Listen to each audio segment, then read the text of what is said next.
Hey y'all, hey, it's your girl Morgan Renee tuning in for another story time with more of my reading, Trying to Sleep in the Bed You Made by Virginia DeBerry and Donna Grant. We are in chapter 17. If you have not already, follow me on YouTube. The name is Morgan Myers, MorganMyers. You'll see a red logo with a yellow M inside. That stands for my brand, More Rema, which is my initials of each of my name. Morgan, M-O, Renee, R-E, Myers, M-Y. I'm going to stop explaining that, but these last few videos, it need to be reiterated, okay? And if you would like to find any previous readings, I mostly only have been reading books by Black authors. I'm about to switch it up and have some other different type of readings by all types of authors, but so far my focus has been Black authors. So I have other books, Richard Wright's Black Boy, I have Roll Up Thunder, Hear My Cry, I have The Coldest Winter Ever by Sister Soldier, and a lot of other great reads. So to catch up on these chapters and any previous works that I've read, including my own, The Celibacy Chronicles, go check out my channel, alright? So let's hop into it. We are in chapter 17. This is business. Even though Reggie had tickets, Pat skipped the Thanksgiving week benefit concert that marked the opening of A Hand Up New York. She suspected PJ would be running interference and she'd never get close to Turner. Sure enough, in the next day's paper, she saw a picture of Turner flanked by the celebrity performers, but in the background, barely visible between Luther and Aretha, stood PJ, smiling thinly. The Saturday before Christmas, Pat volunteered to wrap children's presents at A Hand Up, or HUP as staffers called it, or HUP as staffers called it. She just wanted to take a look around, get a feel for the operation before she made a move with the foundation next year. Pat thought the facility, housed in a 5-story former warehouse, smelled of new plastic, sawdust, and fresh paint. Before the volunteers, mostly corrupt women in suits and sneakers, got down to ribbon and wrapping paper, the director guided them on a tour, assisted by Mildred, an enthusiastic new resident, whose sparkly brown eyes and shining finger waves made her look like a pixie in studded blue denim. Mildred was one of the first class of 12 resident families, 48 adults and children in all. The top 2 floors, let me go back because I was thinking of something else while I was reading, so I didn't really fully take in what I just read. Give me a second. Drink my water and get in the game. Pat thought the facility, housed in a 5-story former warehouse, smelled of new plastic, sawdust, and fresh paint.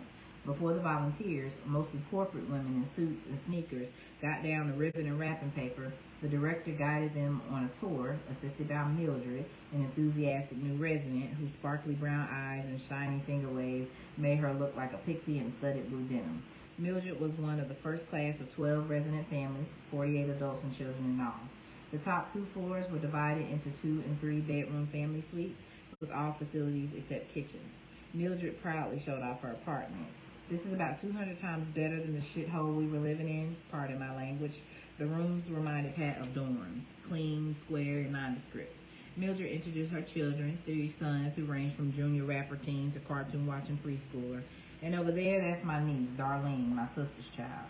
The boys sprawled in front of the TV, checking out music videos on TV, but Pat watched Darlene. She appeared to be about 9 years old. She sat on a kitchen chair, separate from the others, feet propped on the rung, sad eyes glued to a school book resting on her snack tray desk. Mildred's voice dropped low. Such a shame. My sister was the prettiest girl you ever want to see, and no dummy either.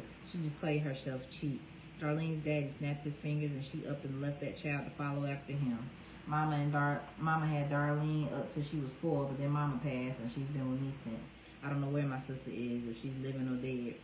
Darlene's my little angel, though. Quiet, good grades. I try to get my sons to be more like her. She don't want to be in any trouble. Can't you see it? The group moved on to look at bedrooms, but Pat hung back. She looked so unhappy. Without warning, Pat got a flash of herself, silent, defiant, and hurt, sitting alone on her bunk at a group home, reading while the other kids played outside.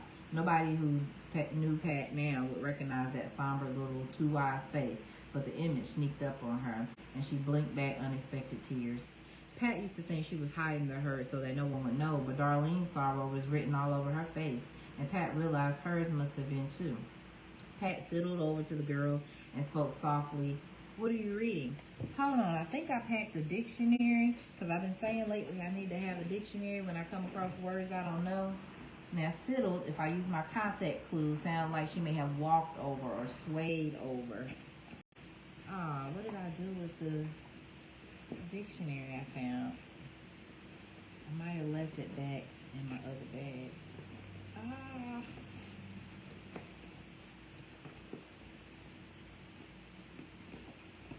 Come on, where would you be? Dang,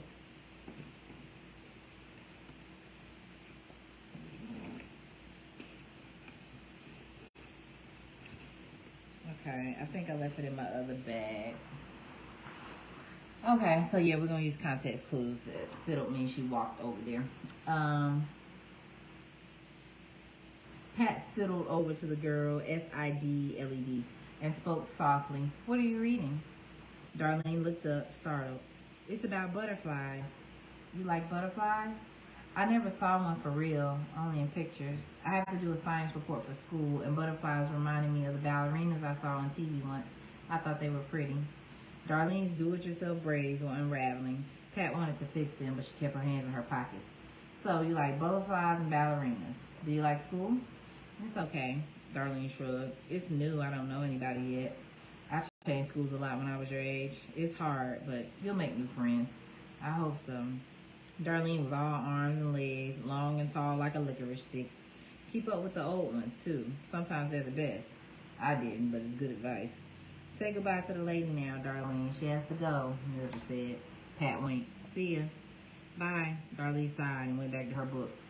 One end of the next floor housed the dining room. Each family was assigned to either a round table or to a space at one of the long rectangular ones. The director explained that it was each family's responsibility to send a member to set the table and to get the bowls and platters of food. We wanted to feel normal, like home, because our aim is to transition families from crisis to self-sufficiency as quickly and smoothly as possible. What's normal about a cafeteria for 100 people? But Pat just oohed and ahed with the group over the sparkling professional kitchen where meals were prepared and classes and food service would be taught. The daycare center occupied the other end of the floor. Down from there were 2 floors of educational facilities where the residents and eligible non-residents would receive job training, take classes to prepare for GED programs, and learn the basics of pulling their lives together. Pat peeked into the library and was impressed with the workstations, complete with new personal computers. The tour ended in the classroom, where stacks of toys and books waited to be wrapped. This looks like a classy operation. As first rate as she expected from Turner Hughes, and one she would be honored to support. While the women sang carols and rapped, the director made it clear they needed volunteers in every capacity, from mentors to fundraisers. Pat left her card and showed the director that while her schedule was too unpredictable to volunteer regularly, she had other ideas in mind and would be in touch. That night, though, she couldn't stop thinking about Darlene. The next day, as Pat bought last-minute Christmas gifts for people at work, she saw a box of pale pink stationery with a butterfly on top. She knew it was right for Darlene. Nothing big, just a little something. Standing in the checkout line, Pat remembered how glad she had been to get Gail's letters and home-drawn cards with the taped-on dimes. She would have been completely adrift without Gail, a friend she could tell her thoughts to when nobody else was listening. Pat included stamps when she wrapped the box, and on the card she wrote, "I hope these butterflies help carry your letters to your friends." The next day, Pat messengered the package to the AHUB office and figured she'd done her good deed, but at off moment she wondered if Darlene would like her gift and if the little girl even remembered her. Christmas Day, with the office upheaval calmed to a dull roar, Pat departed for a week of R&R at a Tuscan spa. It was a last-minute decision, but for 6 months she'd been on a wild ride without a seatbelt, and she figured she'd earn a little paid personal pampering. Besides, that's an alliteration, guys. When you have a consonant sound, which is not a vowel. Vowels are A, E, I, O, U, and sometimes Y. Consonants are all the other letters. So when you have Peter Piper picked a pack of peppers, or selling seashells by the seashore, that's called alliteration, where you have the first letter of each thing that you're saying be the same consonant letter. So she just said, and she figured she earned a little paid personal pampering. That's alliteration. I like finding certain literary devices and being able to point them out. Moving along. Besides, between martinis and Miss Gym classes, she picked up a few pounds. Pat took morning walks past stately saguaro cactus. She enjoyed beautifully designed locale meals and discussed nothing more pressing than the virtues of the seaweed wrap. Alone at the stroke of the new year, Pat toasted herself with a celery and apricot splash and flew to New York that afternoon, ready to make this the year she changed her life. First thing back in the office, Pat flipped through her messages. The first one she returned was from the A-Hub director. The stationery was a big hit. Mildred said Darlene was so happy. It doesn't look like a lot make most of our kids feel special. A little one-on-one attention does wonders. Now Darlene wants to know if she can write you. I have your card, but I wouldn't give her the address until I had asked. Pat hesitated. She felt both honored and nervous about getting involved. It would mean so much to her, the director prodded. Pat saw Darlene's sad eyes. Sure, give her the address. Pat's yoga and tofu serenity was out the window by mid-morning. Chris was waiting in the agency kitchen when she popped in to get ice cubes for her carrot juice. What's the story with this Marcus Carter? Tasty has a bee up their butts about him, but his agents keep blowing me off. Chris squeezed a lemon wedge into his mug of decaf. What am I supposed to do? Marcus wasn't on Pat's to-do list for the new year. I heard you grew up with him. Can't you appeal to his neighborhood loyalty, or at least threaten to tell some juicy secrets to a sleazy tabloid? Pat bristled and banged her cup, leaving an orange puddle on the counter.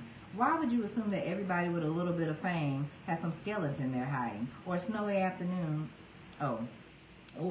afternoon and a secret Pat still held sacred. Okay, let me read that back. Pat bristled and banged her cup, leaving an orange puddle on the counter. Why would you assume that everybody with a little bit of fame has some skeleton they're hiding? Or a snowy afternoon and a secret Pat still held sacred? Put the high horse back in the corral. You know what I meant. You can't call him or something? Anything. Just let me get him signed. The bicycle racer's contract is in the house. They decided on whom this woman volleyball player, who also happens to be a model. Her body's about 5 miles long and she does incredible things for sweat, but I need Carter signed so I can shoot the damn commercial before spring training. I don't have his number. It's not like we're bosom buddies. Talk to his agent, Chris pleaded, hands pressed together prayerfully. The Dodgers just signed him. They want another big bat to go after the World Series again. Personally, I feel you can never have enough big bats. The deal is worth major money, so maybe he's not interested in the pocket change from our commercial, but you gotta try. Tasty may scrap the whole campaign if they can't get him, and I need you. You started this. Pat abandoned the carrot juice in favor of a Diet Cola. There's gotta be somebody else who can finish it. Except she was voted person most likely to reel in the superstar, and in a few days found herself on a plane headed for Curacao. I don't know this place. Curacao, C-U-R-A-C with a little squiggly under it, A-O, where Marcus had sailed his yacht. The farther she went into this, the more bizarre it got. Over the phone, his agent said Marcus had made up his mind if he would do the spot. He won't say yes, no, or why, so lots of luck. Pat rehearsed her sales pitch on the flight. The product was wholesome. He'd get wider name recognition, which could only help him in his primary career as an athlete and in anything he planned to pursue after he hung up his cleats. And the price was negotiable. How could he turn it down? This is just business, she told herself as the cab bounced away from the airport along rutted roads. It was hot in spite of the constant wind, and sweat ran in thin ribbons down her stomach from bra to panty. We don't have to be friends. He signed on the dotted line for many a stranger. At the Marina, Pat strolled into the Neater Quay, where she was supposed to meet Marcus. One wall open to the sea, and the cozy space was cool, dark, and empty, except for the bartender who told her Marcus had gone out on a dive. I'm Otto. Anywhere between 25 and 50, he was golden as the sun and spoke with a crisp clip of Dutch in the dance of the Caribbean. Damn it, we had an appointment. And Marcus Carter is star tripping again. Pat leaned on the bar, feeling prickly as a porcupine. Don't be too mad at him. We were afraid we lost him last week. What? She slid onto a rattan bar stool. He took some people out on Brother's Keeper. He calls his boat Brother's Keeper? Ja, Otto nodded. Off Autosput. The currents were devilish, so the party decided not to dive. But Marcus, he must have been feeling like Neptune out for a swim in his ocean. He went down by himself, mind you. Otto shook his head. His sandy blonde hair was rubber band at the nape of his neck in an afro puff. Do you dive? No. She hadn't known Marcus did either. Going down by yourself, even on a fair day, is dangerous. So call it plain foolishness, but he wanted to dive, so he did. Pat rifled her bag until she found her cigarettes. Otto gave her a light, then put a glass in front of her. Welcome to Curacao. A few pebble-sized ice cubes floated in a dark rum punch bath. Thanks. She didn't want to drink, but she took a sip to be polite. The bittersweet liquid went down cool but warmed her to her toes. So, what happened? Time passed and then some. No Marcus. The others got worried when they knew his oxygen should be gone and he hadn't surfaced. He ran out of oxygen, so they put out an SOS and rigged a guide wire so a few of them could go down and look without getting taken by the currents. They were about ready to commend him to the sharks when a radio message came in. A fishing boat dragged him out of the water almost 2 kilometers south on his way to Venezuela. I said, "Oh my God, how could he be so stupid? The man is lucky, but all right, he should have been shown. Can I get you a refill?" Pat had sipped her drink nervously as Otto spoke, and her glass was empty. "Please." Otto mixed her drink while Pat watched the yacht back in toward the pier. "Don't mind me, but you look formal for the marina." Otto put down her glass. "This is business." The corral coat dress was cooler than a suit, but her pearls felt like a noose and her legs steamed in pantyhose. "And I'd rather not be here." "That's not what other women who come to see him say." Otto raised his eyebrows, excused himself to wait on a new patron. "The other women?" Pat took a big swallow. "That's probably why he's not here now." She drank and fumed about how unprofessional it was for Marcus to keep her waiting. "I'm here to offer him a deal, but he's out on a damn pleasure cruise, and the bartender thinks I'm one of his bimbos." Suddenly her hose had to go. Pat headed for the ladies' room and quickly realized her legs were rubber. She held onto the chair backs and well-placed walls until she got there. What if he had died? Pat pulled down her stockings and chucked them in the trash. "It's stupid, just stupid." She looked in the mirror, blotted the shine off her forehead with her palm, and ran a comb through her hair. Wonder if he's with Miss Newscaster or Tia. Pat couldn't sit still any longer, so she claimed her drink, left money on the bar for Otto. She shuffled down the pier where a party boat had docked. She squinted in the white, bright sunlight, unable to make out more than the silhouette of the man walking toward her. "Oh, shit. Rich told me I was meeting some woman named Reed, but I didn't think it would be you." The outline of damp swim briefs darkened Marcus's khaki shorts. His swirling aqua shirt flapped open in the breeze. "You must be used to people hanging around until you're good and ready to show up." Something about Marcus standing there like a red flag, and Pat felt like El Toro. "Are you usually as nasty to people you're supposed to be trying to impress?" Marcus folded his arms across his chest and cocked his head toward the drink in Pat's other hand. "It looks like I missed cocktail hour." "Listen, Marcus, let's get this over with." He paused. "All right, we can talk aboard my boat." Pat followed him down the pier. "I heard what happened to you last week. Are you crazy or just plain stupid?" The rum was like truth serum. What Pat had been trying not to think slipped out of her mouth. "I'm crazy? How much punch did you drink?" "I didn't tell you it makes folks lose their minds, did he?" Marcus laughed, which only stoked her fire. They walked and fussed until he stopped at a sleek double-decker fiberglass beauty. "Take your shoes off." "What? You can't climb the ladder in heels." Marcus smirked. "What's so funny?" "Life. Are you going to get on, or are you going to stand here and beat your gums?" Pat sucked her teeth and walked out her pumps, leaving them on the door. Fucking shoes. Her dress was too narrow to step out onto the ladder, so she unfastened the bottom 2 buttons and reluctantly let Marcus steady her arm as she climbed aboard. "We can talk in the galley." "Seemed like I'd be fussing with this woman off and on my whole life." Marcus led her through the floating living room, furnished with forest green upholstered banquets and brass and glass cocktail tables. The galley had a laminated oak table, and she slid onto a bench while he went to the stove. "You want coffee?" "Whatever. What I want to know is why you left me that way." "In Seattle." "It was rude, Marcus, and mean. I never thought you'd be like that. You may be famous." Marcus waved a white dish towel. "Peace, damn woman, you gonna let me answer?" She folded her arms on the table and looked at him sternly, if somewhat cross-eyed. He unlatched the cover and got a tin of coffee. "From April to October, it's important to be famous. After that, it's a hassle. That's why I come here, for some privacy." "Yeah, I bet. Anyway, I must have been preoccupied the day I ran into you. It was a surprise, you know. In airports and places like that, I'm on my guard. People do some wild-ass stuff." "Uh-huh." The boat rocked in the water, churning the rum in Pat's belly. She put her head down on her arms, but when she closed her eyes, she felt the table spin like a 45 on a high five. "Marcus, I feel sick." "You need some air." He helped her to one of the banquets, and she stretched out. The salty breeze eased the bubbling in her guts. Please don't let me be sick." The lapping of water slowly came into her consciousness. Pat fingered the blanket tucked under her chin. "Who covered me up?" She wiped a hand across her cheek and felt the sticky track where the drool had seeped from the corner of her mouth. When she opened her eyes, the sky was a hazy purple. Where am I? Then she remembered and bolted up. I thought Otto's punch put you down for the count.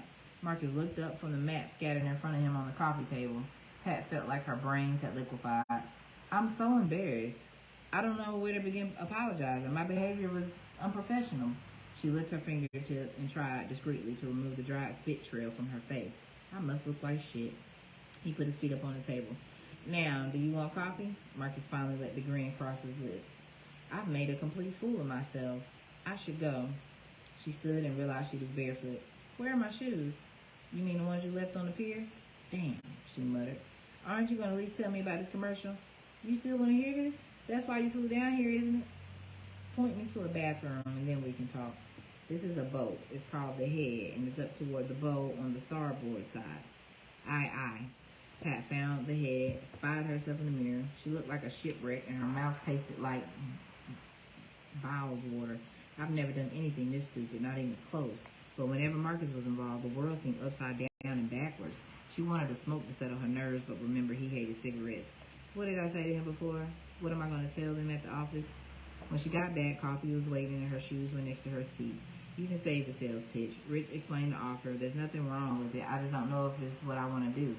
Why? Pat dumped the sugar cube in the mug of coffee. He shrugged. I don't know. Sometimes I feel like it's too much. What's too much? I've been lucky. I got way more than I deserve.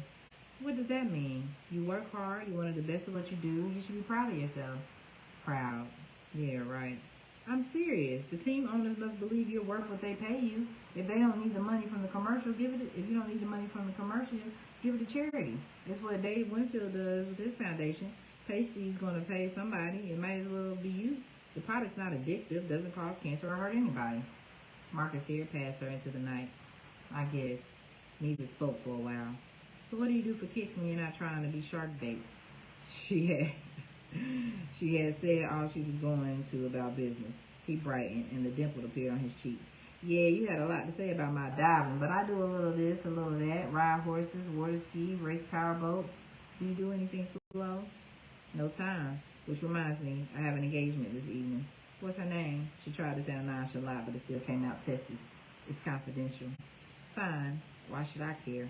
Pat gathered her things. And I still don't know about this endorsement thing. I'll think about it. Okay. And Marcus? She rested both hands on his shoulders and shook off a tingle she didn't expect. Be careful, will you? All right.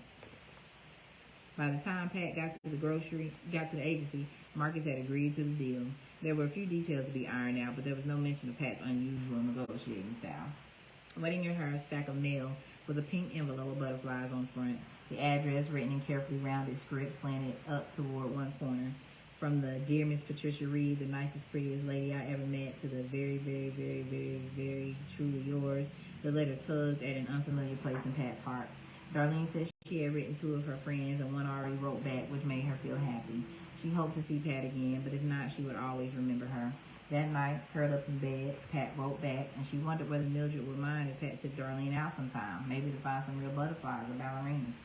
CGG timed the debut of Marcus's first sports quencher spot, a high-speed, high-energy sweat fest, to coincide with his debut as a Los Angeles Dodger. Life-size cutouts of Marcus appeared in stores across the country in conjunction with Tasty's Take It to the Limit t-shirt offer. The preliminary sales figures showed significant movement against the competition, and Pat got an appreciative nod for her role in bringing the pieces together. At the first 2 quarters that Pat had been in her new job, production costs showed a significant decline. Zabriskie gave her a glowing review, and Pat figured it was a good time to bring up her pet project, the pro bono ads for A-Hub. Zabriskie asked for figures, which she had on his desk by the next morning, and in a few days he gave her the green light. Pat wasted no time contacting the A-Hub director. She was over the moon and put Pat in contact with the board so the idea could be discussed at their next meeting. Pat had already started preparing a presentation about CGG and what they hoped to do for A-Hub when she got word that the foundation was not interested in public service ads at this time, and Pat smelled skunk. PJ and gotten to turn ahead about something. All right, well, that's the end of chapter 17. We will resume with chapter 18 at another date and time. Thank y'all so much for tuning in. Peace.